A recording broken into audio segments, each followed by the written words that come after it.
Hello, everyone, and thank you for joining us. We'll just give it a couple of more minutes just to allow a few more people to join.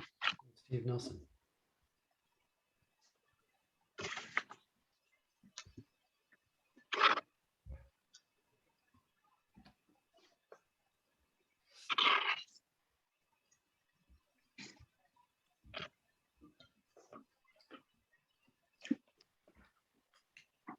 We've got quite a few people joining now. I'll just give it one more minute and then we'll kick off and people can just join us as we go along.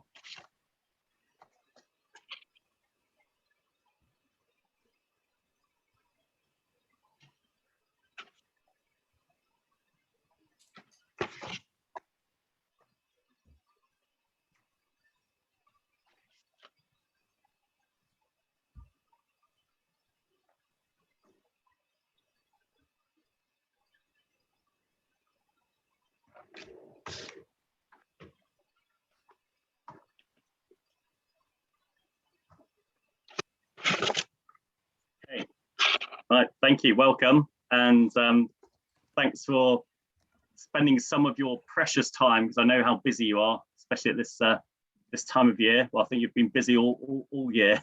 2021's been the busiest year we've seen for the executive search industry, for sure. So welcome all, thank you for attending. Just a bit of housekeeping. It's a legal requirement for us to say that we are recording this.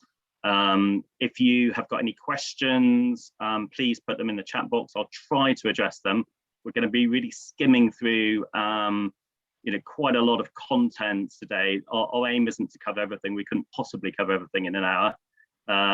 We've got a panel with of sort of experts, and we're sort of trying to cover three areas, which are leaders and leadership, scaling, and the evolution of the search industry and search firms specifically within that. Apologies, Ellen Putz was unable to make it today due to illness, so you're stuck with me, I'm afraid, moderating and posing the questions. I may chip in, but I'm going to let the people that are more expert than I am answer some questions. That's what we've been doing at ALC Enable over the last few years, is just surrounding ourselves with some great experts, and three of them are here today. I'm very pleased to say. So just also to say that we'll be moving on, fairly evenly between, sort of have a sort of space fairly evenly between the three topics. Yeah, 2021 has been the busiest year we've ever seen. It's actually coincided with our 20th year anniversary this year. So we started the firm as the advisory firm for the executive search industry in 2001, and it just kind of got me thinking, well, what's the future going to hold for us, and therefore for the search industry as a whole? A very difficult question. We thought of making it, past 20 years, future 20 years, but we thought probably you care more about the next 5 years more than the next 20 years. So let's see what happens. So yeah, so quickly, I'm the founder of ALC Enable, and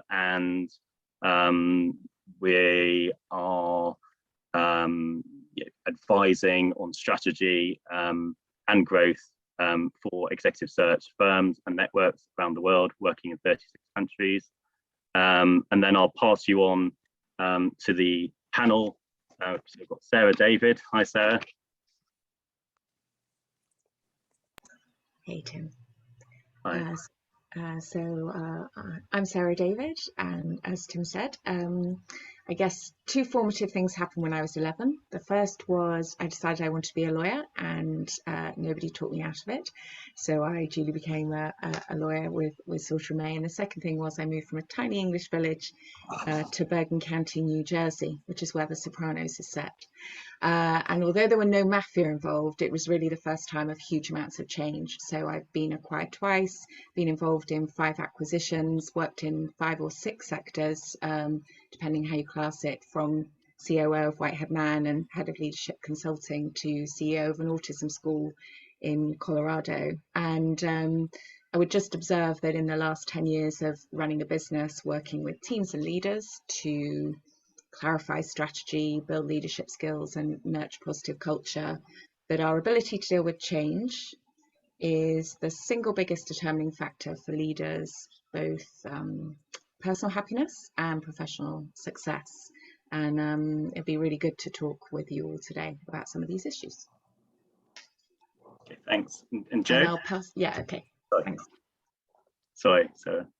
Hey, thanks, Tim, and welcome everyone. I'm Joe Mccool. I've been in the search business since 1998.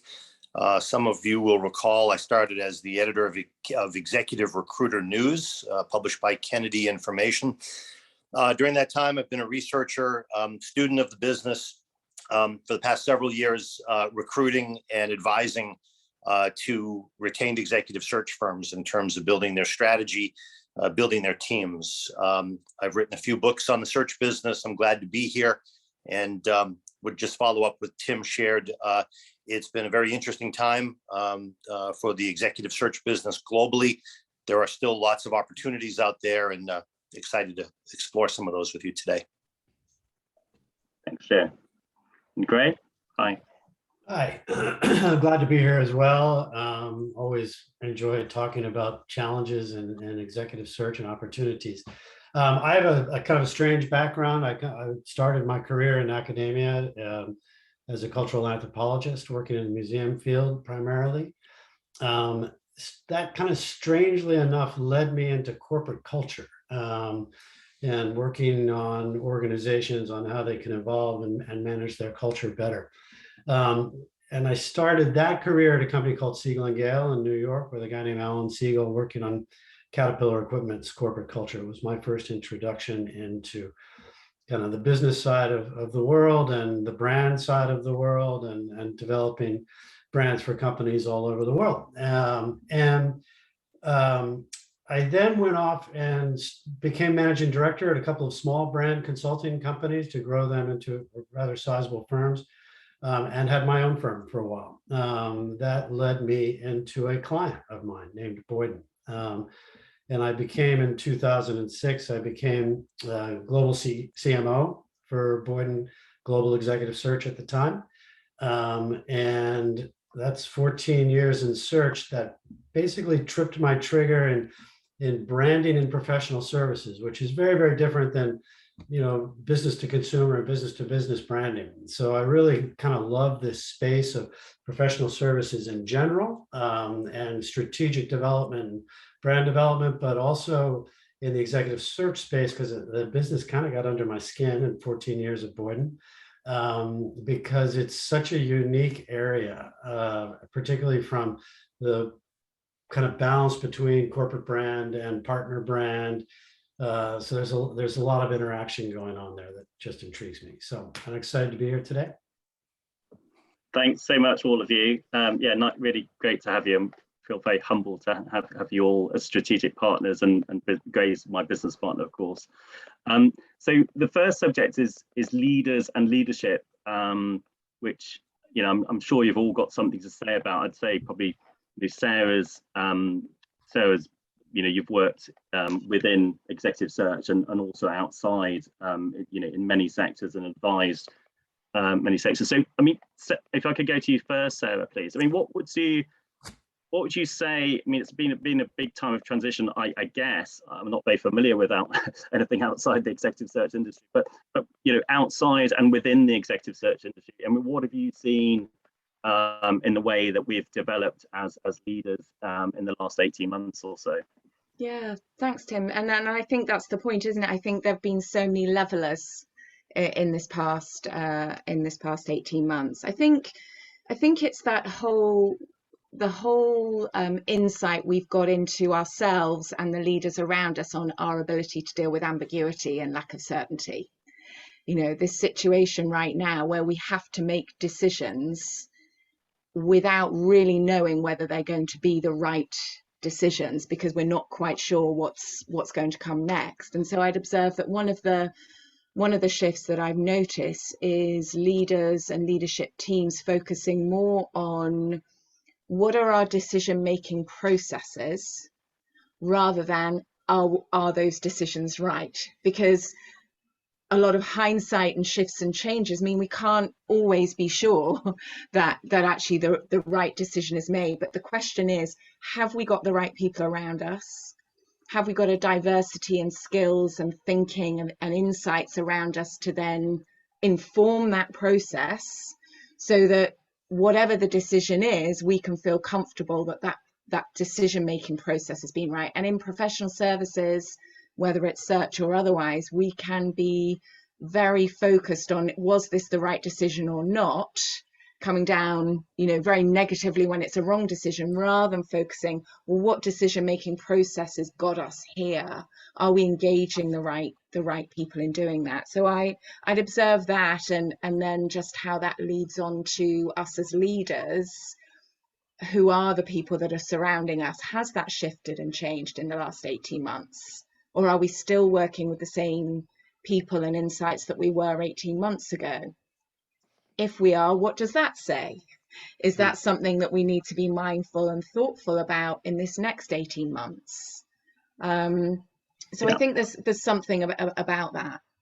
Yeah, that's really interesting. And Gray or Joe, have you got anything to add to that? And within the context of the executive search industry, or more generally too?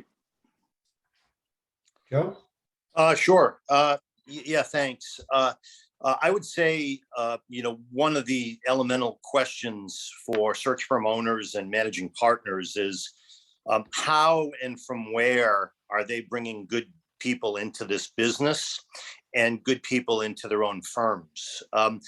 The shift in dynamic, I believe, is that search firm owners and partners have always put the onus on potential candidates who might help grow our team, who might add to our culture, who might well serve clients.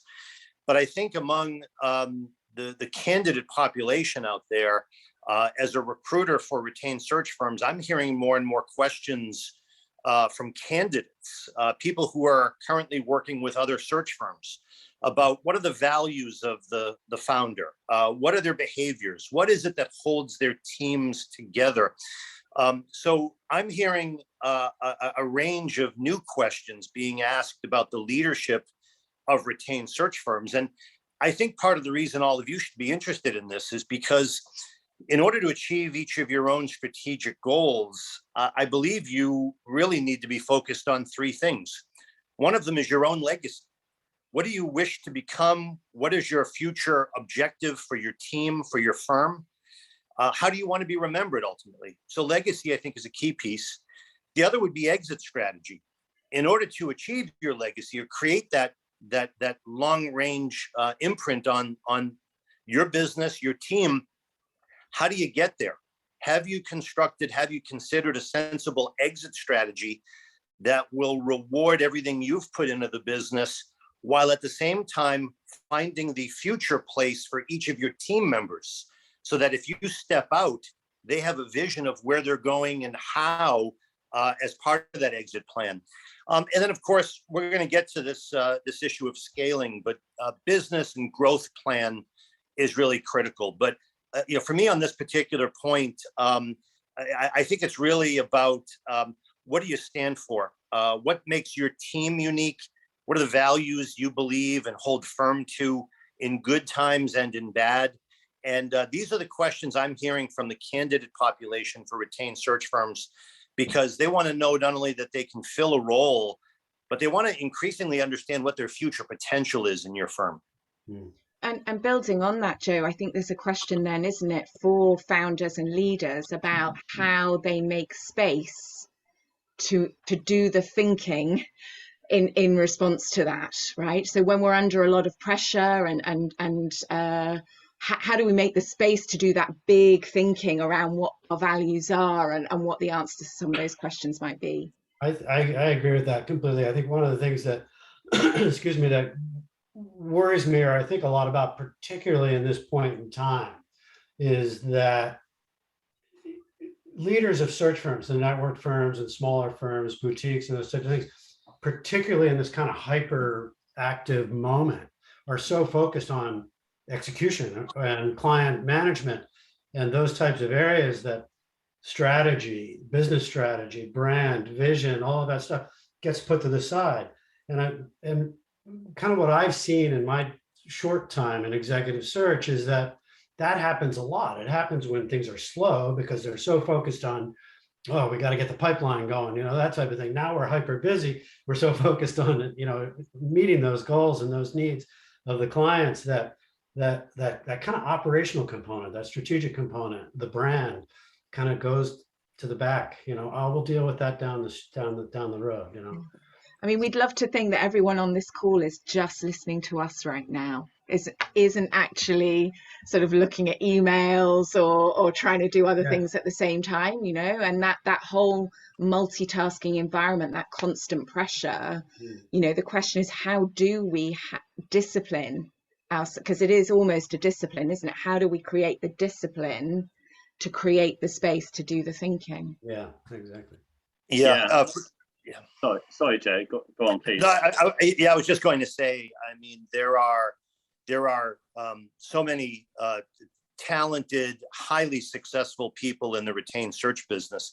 But Sarah and Gray, you're absolutely right. The real challenge, and it's not easy, and actually few owners in this business have demonstrated an ability to do this, is to put a constant focus, not all of your time, not half of your time, but even if it's 5 or 10% of your time, to focus on, particularly as you get older and you get nearer and nearer to that ideal retirement age or that future plan you have for yourself, you need to put more and more of a steady presence into questions about legacy and exit strategy, because it's simple on the surface, but once you get in, you really understand how complex and complicated that work can be.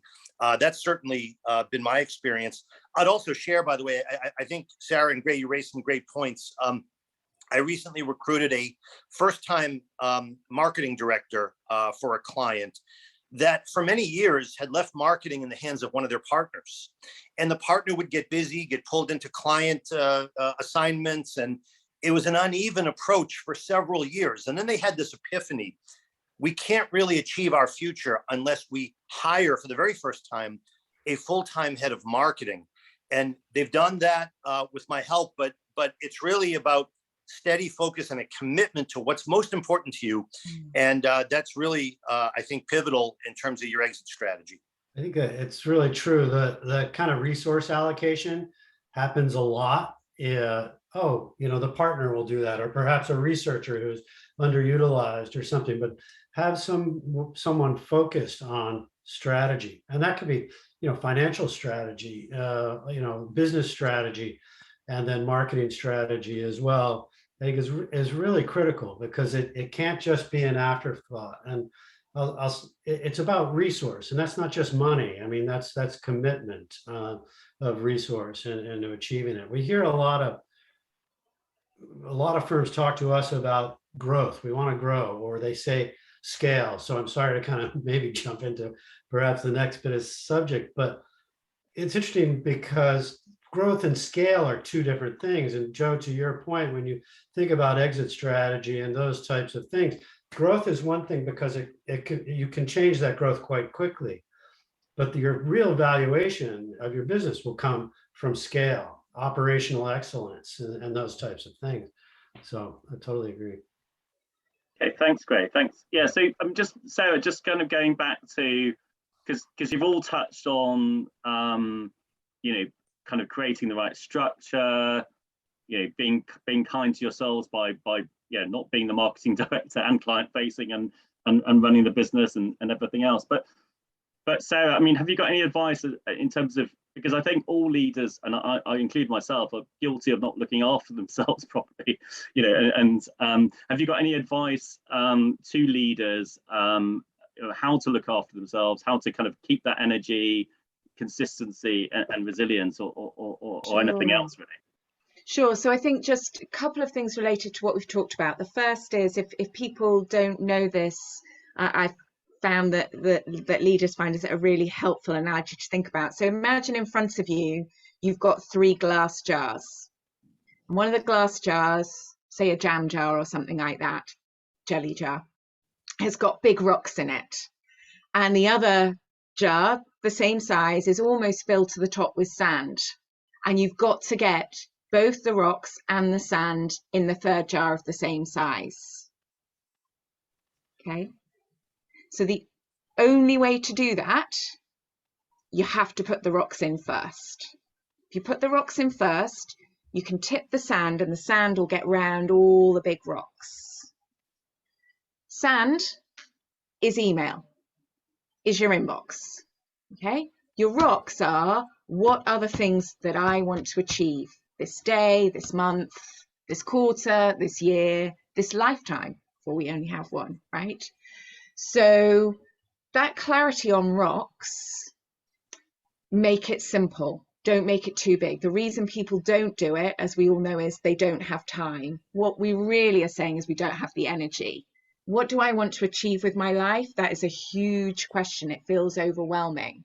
What do I want to achieve with this next hour? You know, much more simple. So I employ a 15-minute egg timer. You can use, phones are available. You don't have to use old-fashioned stuff, right? But the idea is setting clarity about what I want to achieve as a leader.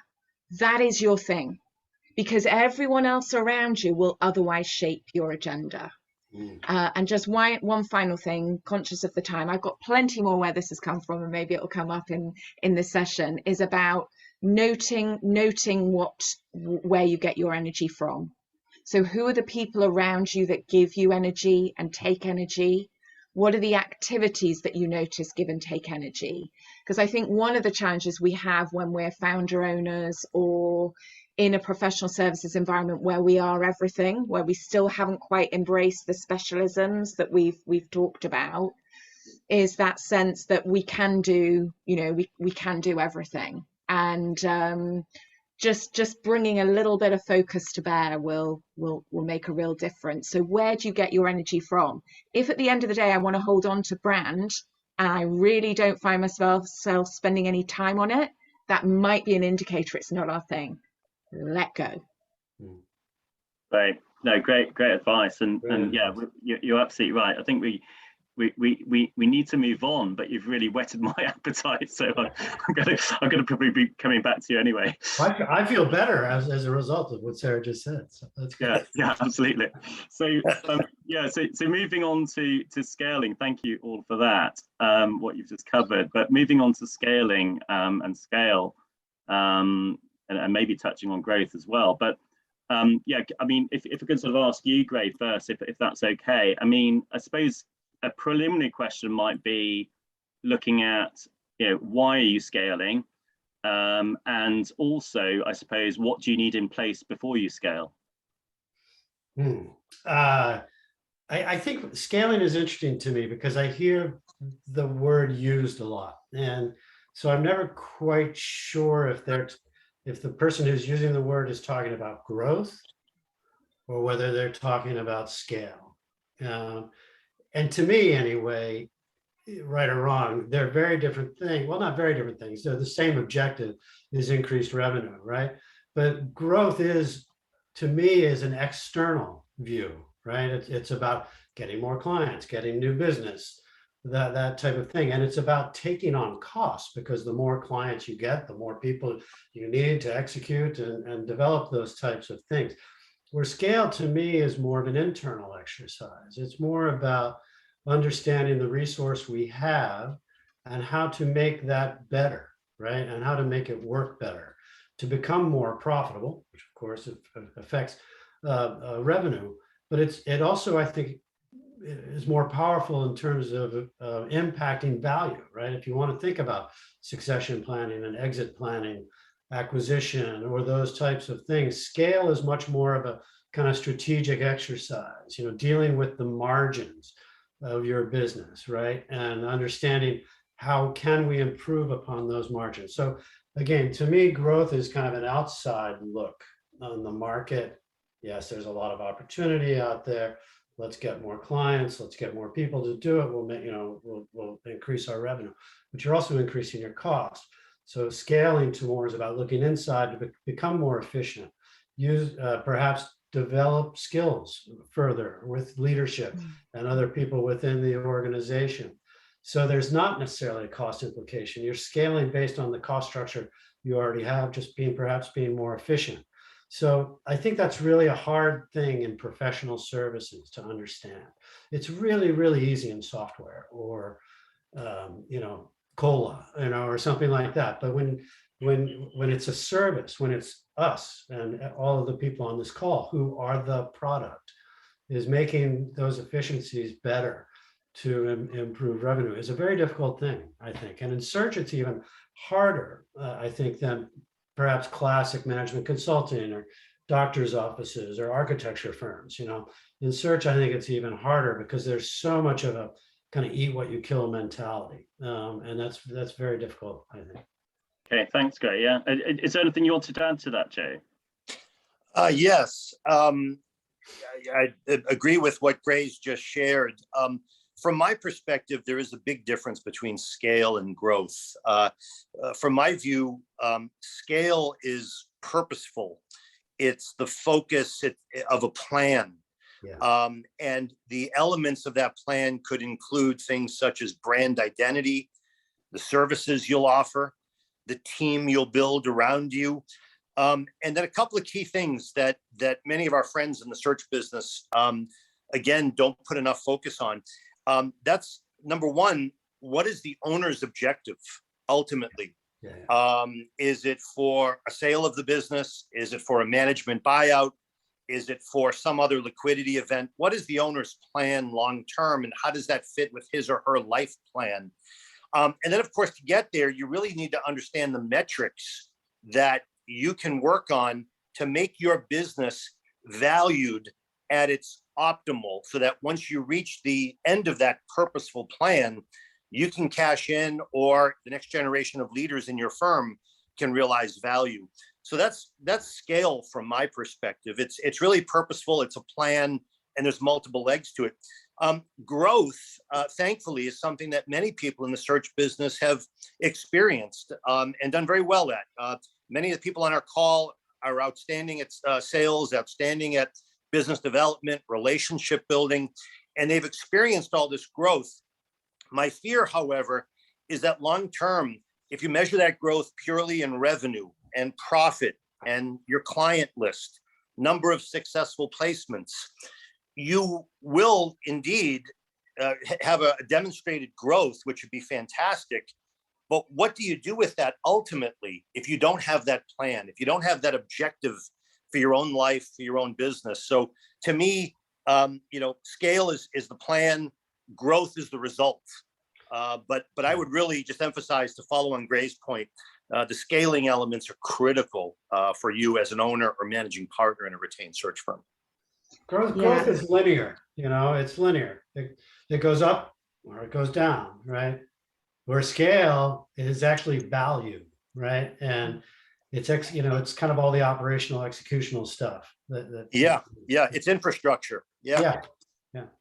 And it's noticeable again that we're back to those rocks, those things, what really matters, that intentionality, isn't it? I think about with scale, it's like when somebody says they has, and this is obviously very relevant for us in the search world, when somebody says they have 10 years experience, do they have 10 years experience, or do they have 1 year experience 10 times? And that for me is the difference between scale and growth. Yeah. You can grow with that 1 year over and over and over. The scaling is probably going to take some different investment in yourself, your thinking, the teams around you, in order to achieve it. And I think that's that intentionality that we're talking about is the key. I think that's really well said. It's maximizing the resources that you have, right, in a way. And I think Joe's point too is really good. The team around you, right, filling those gaps appropriately, but also maximizing impact with that team. So, okay, thanks. And that's it's so fascinating. Because it sounds, scale's a more sort of proactive word, isn't it, I suppose, and intentional intent, as Sarah says. So, what if I can sort of come back to you, Joe, what are, I know it's, some of it's obvious, but maybe it's not. What are the different ways to scale? Organic, inorganic? What's the choice there, and what is your sort of advice around that, I suppose? Sure. Thanks, Tim. I would say I think really number one, it's understanding each firm's unique position in the market. Where are they beating the competition time after time after time? Why is that? What are the resources? Certainly, in the case of retained search firms, the owners and their relationship building over the years is a key driver of that growth and that position in the market. But let's also remember, as more and more of us, age on, our client relationships age as well.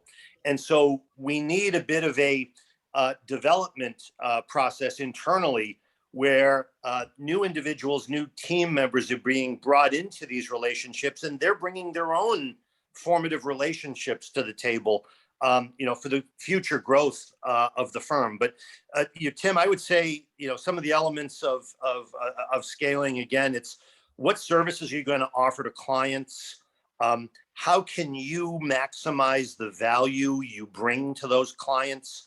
How are you going to monetize those? We all know that retained search firms deliver incredible value, far and beyond just a retainer payment. So the question, I think, over time is sorting what are the opportunities for your firm based on its unique position in the market and also the capabilities of the team. Gray, I'm sure, we'll talk a bit about brand and that positioning and the possibilities of it as well. Yeah, I mean, to that point, I mean, brand is an interesting one in services. I've always argued, perhaps a little myopically and a little provocatively, that there really isn't a differentiator, a pure differentiator from firm to firm. I say that just to get people's kind of, get the hair on their neck standing up a little bit, because we're always told, oh, we have to differentiate. What is our USP, our unique selling proposition in the market? And the problem is in services, to me, is that it's entirely replicatable, right? If you're selling a widget, that's not necessarily replicatable. It's protected, and you can register it and trademark everything and that type of thing. So widgets are one thing, but services where they're people are not, right? So it's replicatable. So the concept of a USP in professional services or a brand position, there is an opportunity for a brand position, but the opportunity for USP to me is very minimal because it's replicatable and there's so much transience within the business itself. That said, I think that there's tremendous opportunity for all of the people on this call and for all of the search firms in the marketplace today to have a voice, a specific brand voice in the market that is unique to them. And I would argue that a lot of times that brand voice is probably the founder, dead or alive, right? Because that founder kind of represents that voice of the organization. They became the brand, right? And then that kind of gets inculcated within the culture of the organization, right? So I think when you think about brand and brand strategy, and I hope nobody thinks it's just a logo or a tagline or those types of things, but it's about an identity, right? Just like all of us, the four of us that you can see on this call have a unique identity, right? And everybody here does as well. That it's about that identity, and then it's about the voice that you use to express that identity, and then it's about it being received by somebody. And I think that is the opportunity for brand strategy and marketing strategy within search. So thank you. And is that, I mean, just coming to you, Sarah, is that identity, and obviously go on to say whatever you wanted to link to that, but also just wanted to touch on culture as well, and how important that is. I mean, we've seen massive changes in, understandably. I mean, we've had to give culture a lot more attention than we probably did before during COVID, and I think search firms have got a lot better at giving it attention, but how important is that? How do you address culture and define it? And how important is that as in the ingredients to scale? Yeah, I think the issue is whether you address it or not, it has an impact, right? So unfortunately, because you can't see it, it's not measurable in that hard way that some of these other things are, it isn't necessarily on the agenda. I mean, bigger organizations now will have maybe net promoter score, net promoter scores, or employee pulse, or whatever it is. But when you're going through the stats, as you say, it's not retainers one, revenue in, what's the culture this month? It's just not on the list. And so the question is, how are we measuring that? What are we noticing? Certainly, as somebody who's been involved in acquiring and being acquired, what's the stat? It's like 70% of M&A deals don't actually work. And at the end of the day, that's not because the numbers didn't stack up, although let's get into that. But by and large, it's because culturally, there is just too much of a clash. And we want the numbers to just make it okay. But actually, at the end of the day, in a service business, as Grace says, it's about the people. So if when that comes together, people aren't, I've got client X and you've got client Y and we never introduce each other, it doesn't matter, because at the end of the day, you will not cross-sell. So it's interesting, actually. A lot of the work that I can often do with leadership teams is better understanding what is going on for us in our cultures in order to better understand why the cross-sell isn't happening. So for example, when I was at Whitehead Mann, like many of the bigger search firms, I headed up the leadership consulting practice. It's a no-brainer. Of course, we should be selling assessment and executive coaching and leadership development to these same clients who are trusting us to hire the CXO. Of course. But at the end of the day, if the two partners or two leaders selling those services aren't integrated, don't come at things the same way, the client will not see us as one. So I think it's just recognizing that if part of our numbers are to be built off that growth of 2 and 2 is 5, to use a cliche, then what are we doing to make that investment in the culture to make that work? Because if they're not cross-selling today, they're not going to suddenly come in tomorrow and start cross-selling. Yeah, I really wholeheartedly agree with that. The other component to me, and I think it's by implication, is in that M&A, for example, right, is that post as well, right? So you can spend the time on the culture in front to see, okay, so how does culture A and culture B come together, right?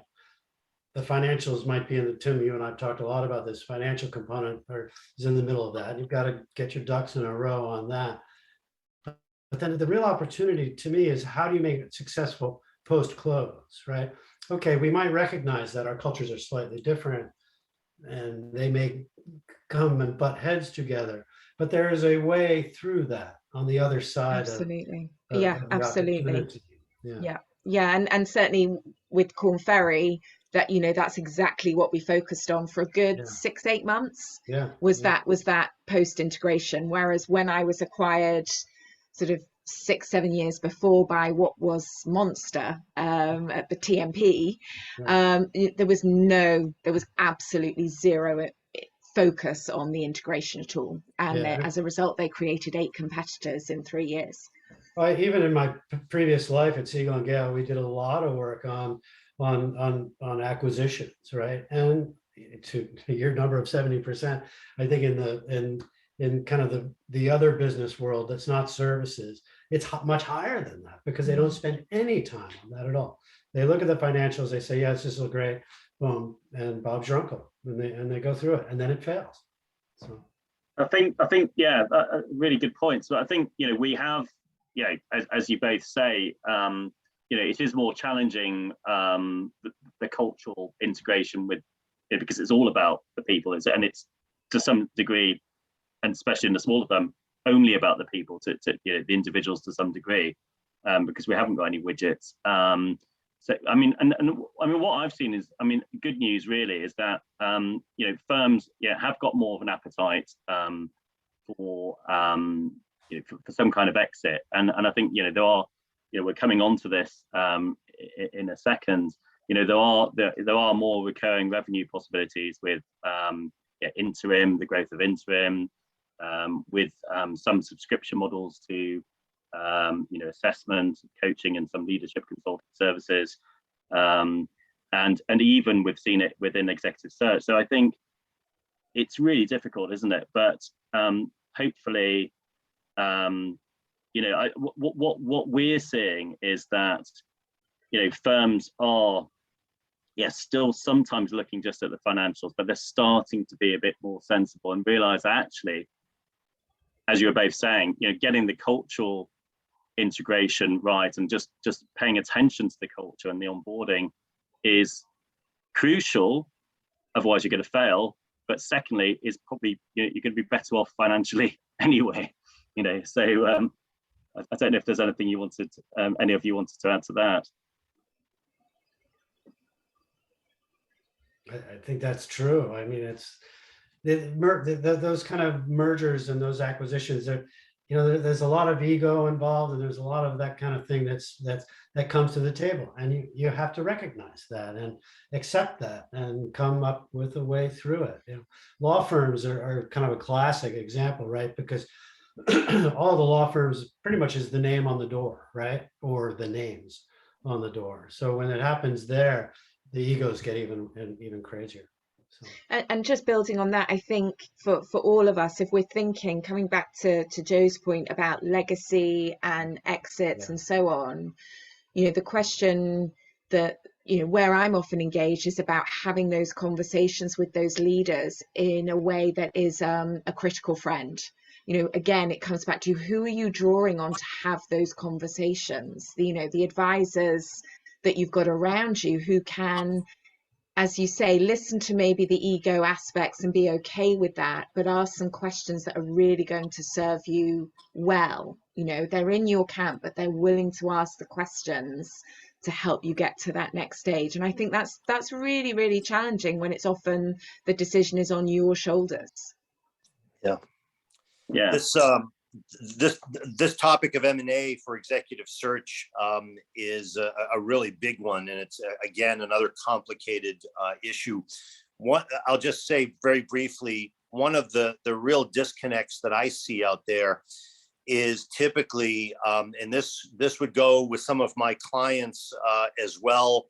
I won't name them, of course, but what I would say is that quite often owners in the search business want to realize the value of what they have built, their story, what they've built over 10, 20, 30 years, and achieve that value. And that's absolutely a virtuous goal for the owner. However, the issue is the prospective new owner, the prospective buyer of your firm is far more interested in the next 3 to 5 years in terms of your team's potential, your client relationships, and the services you're going to bring to market, far more interested in paying you based on that go forward perspective. That's why it's so critical, if you haven't done so, to begin thinking about what does the next generation of your leadership in your firm look like? What capabilities do they have? What people are they? What's new and different? And how might they lead and manage your team in your absence on the other end of an equity event, liquidity event for you as the owner? So again, it's that balance critically of how do we maximize the value for what you've built, but also satisfy the go forward future possibilities of your firm and of your brand. Okay, thanks, Joe. And just quickly, because then we need to move on to the other subject. Really great comments. Thank you all.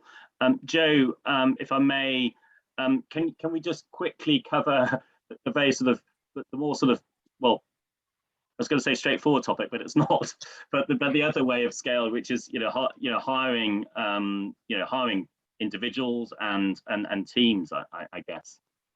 The sort of the benefits and challenges of doing it that way, I guess. Yeah, sure. I'll just be very brief.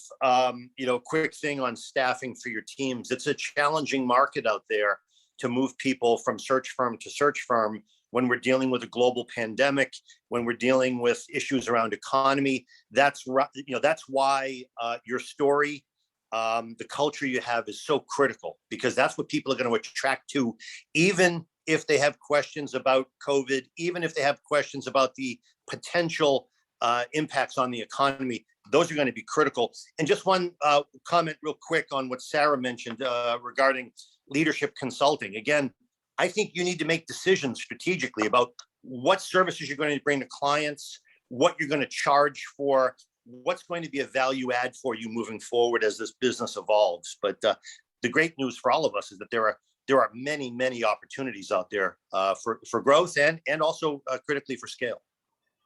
Brilliant, thank you. And I know you probably got about 4 or 5 hours worth of to say on that. So thank you for being so succinct. I appreciate it.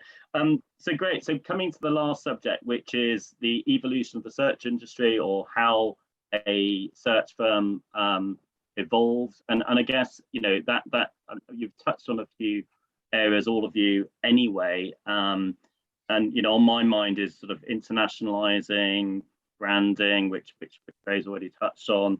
But I guess, you know, one of the ways we've seen, and you've probably got other elements to mention, is the other solutions that Search Tree seems to be introducing now. So the talent solutions, leadership solutions. So, you know, I mentioned them earlier. Yeah, interim. There is, you know, there are search firms that are starting to do M&A for their clients themselves, and you know, various leadership solutions, assessment and coaching, organizational consulting, and so on.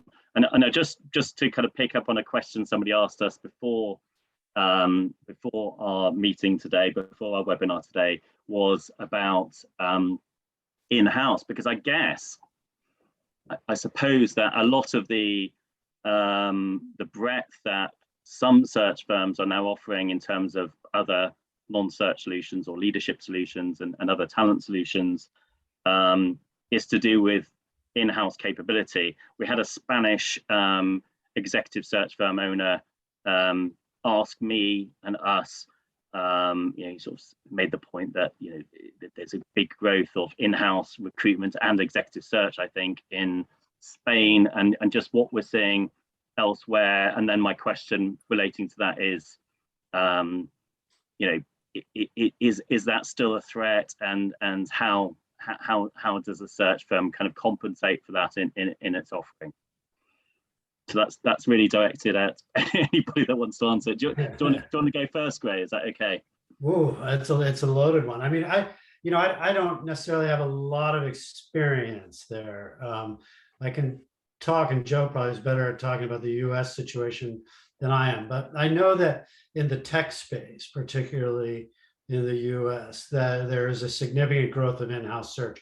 I think experientially, what I see is that in-house function is really focused at the mid-levels of the organization and not at the top levels necessarily of the organization. On the other hand, you know, a lot of people are getting recruited out of executive search from the Shreks and from the networks into in-house search functions as well. So I think they're trying to get there. How much of a threat is that? I think it's been a threat for quite a long time. Yeah. We still see that there is a need. I mean, I had a dinner some years ago now with a CEO of one of the large professional services firms, who looked at me and said, yeah, but I never used my in-house search for my top tier recruitments because they're just not geared for that, right? They're great at my mid-level, but when I'm talking about the C-suite and my top leadership, I go outside. And, you know, is that consistent across the board? Absolutely not. You know, there's certainly firms that are, you know, use their in-house function, but I think there's an opportunity actually. I don't have a great solution for this at the moment, but I think there's an opportunity for search firms to provide solutions to in-house search, right, as well. And, you know, I think that could become an exciting area to explore. Joe was talking earlier on about monetization, and that we need to figure out, how do we monetize our expertise in anything that the market throws at us, right? Yeah. Yeah, Thanks. for our friend in Spain, I'd only suggest that here in the United States, we've seen real significant pressure for the last 10 plus years in terms of this internal capability. I would agree with Gray. There are companies that draw the line at the C-suite, for example. But I'd also tell you that as more people are recruited out of the search business into corporate roles, we're seeing more VPs, EVPs, SVPs, directors recruited internally, particularly at the largest companies. Relationships with the largest global multinational billion-dollar plus companies, there is real significant pressure. There remains big opportunity for in the mid-cap market, in the smaller market, in the startup market. You see less of an impact, although private equity firms now are doing more and more of their own internal recruiting to aid those startups. So it's a challenging market. And as Gray said, you've got to pick your battles. You've got to pick your focus, know where you are right now, where you want to go in the future. And you really have to start, figuring out where you can add value and what your people are capable of. Yeah, thanks, Joe and Gray. And just to sort of move on more generally, I guess it's quite, this is what search firm owners are telling me. I don't know if they're telling you this as well. I think especially in the last 3 years, 1 year before COVID and last 3 years, executive search firms of all sizes have been adding other solutions and talent services. I'm not saying they all have, but most of them have. The vast majority have, and whether that's right or wrong is an interesting topic. But what I mean, Sarah, maybe first, if you would just, what do you think the challenges are? I think search firms are sort of concerned about diluting executive search services, and is executive search the most profitable? A lot of them think it could be. What can you just sort of talk about that a little bit, please?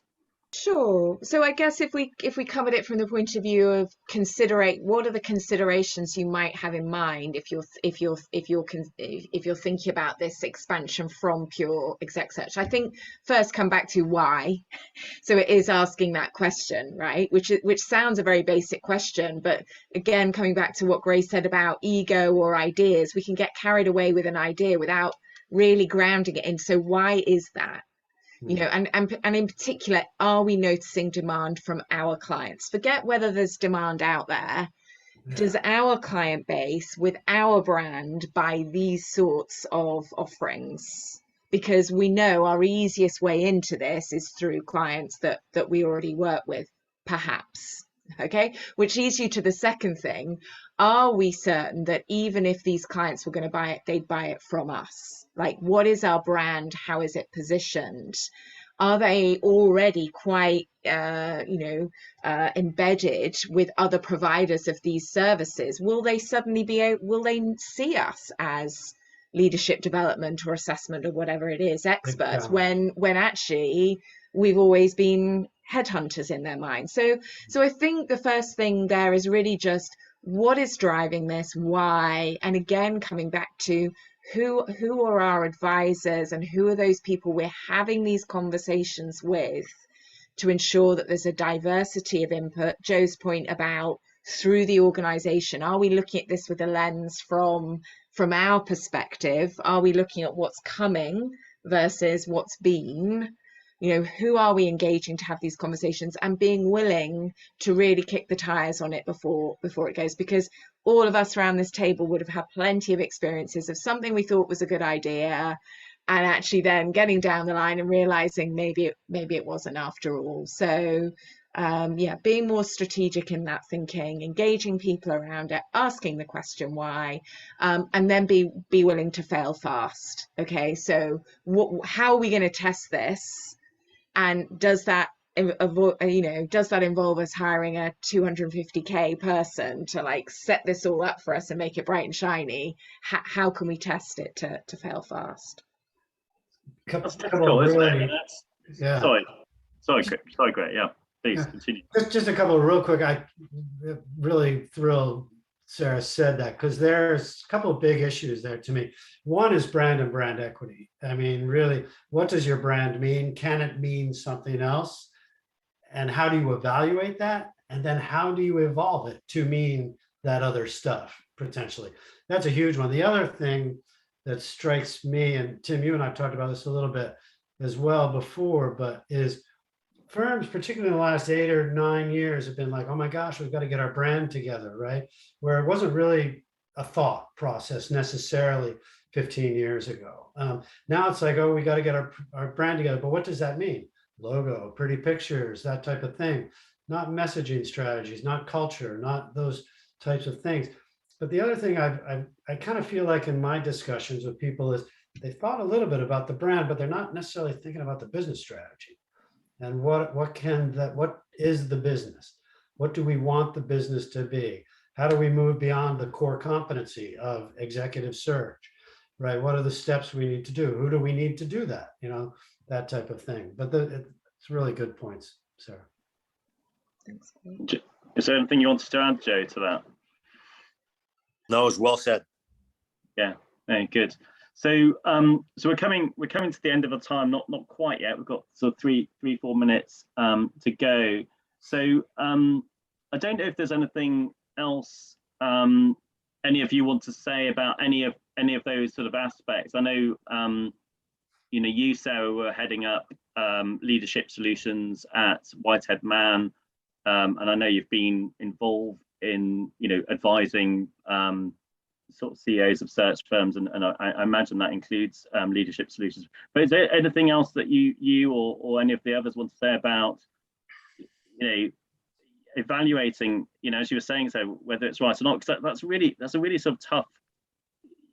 It's sort of tough to. I mean, would you sort of survey? You sort of say yes, respond to your clients, but would you do a survey, or would you just talk to them, or yeah, how do you do it? Because it's a big step, isn't it? You want me to answer that in 90 seconds? I'm trying to think how best to do that. Sorry. No, that's all right. No, look, I think the point is have some sort of structure to that process. I think that's kind of what we're all saying. And let's bring it all the way back to the top of the call. How does it align with those rocks? You know, Joe's point about legacy, Gray's point about brand. How do these things connect together? Can you create a salient, cogent route map between these things? If you cannot, try and put whatever else is pressing you to do this to one side. It's bright and shiny, somebody else is doing it, somebody told you to do it, whatever, and go back to your rocks, your future, your brand. And get help. Get help. Sure. Yeah. I think everything we've been discussing today is about helping you as a search firm owner or managing partner build value and create opportunities for your firm moving forward. As we approach the holidays, one thing I just wanted to share is, you know, this is typically the one best time of year when busy search professionals have a little more time than usual to reflect on the past, think about the future, plan for the coming year.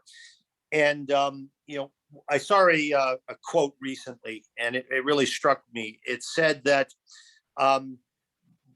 the very successful person and the person who's led a very difficult life and who has not experienced success, they have the same question, the same challenge faces them, whether they're highly successful or whether they're at, you know, sort of the difficult points in life. What will they do next? They're both faced by that question. And I think for search firm owners, as you reflect over the holidays, what will you do next? What will you do that's new? What will you do and decide that's going to get you to the value you want to create in the short term? And then that's the bridge to getting you to your exit strategy and ultimately realizing the value that you've built over the years. Thank you, Joe. That's a really great point to end on. And thank you, Sarah. Thank you, Joe. Thank you, Gray. Just quickly to say to everybody, thank you for attending. I appreciate some of your colleagues or friends or business contacts may not have been able to attend. We will be sending you a recording of this so you can share that or watch it again if you're really a big fan. But you can share it with whoever you want to. And if you've got any questions at all after this, please feel free to come back to me. I think my email address was put in the chat. I think most of you have got it, or go to Gray, Joe, or Sarah directly too. So thank you so much for joining. And Tim, one last thing. Tim. One last thing, Tim. Want to congratulate you on 20 years in the business. Wishing you another 20 years, and want to say thanks for organizing this panel today. Pleasure. Thank you. I hope I've got another 20 years in me, but thank you very much, Joe. And yeah, thanks again, all of you, and thanks for attending, and thanks, Sarah and Gray and Joe. Thanks. Have a great Christmas. Bye. Bye, everyone. Bye. Bye.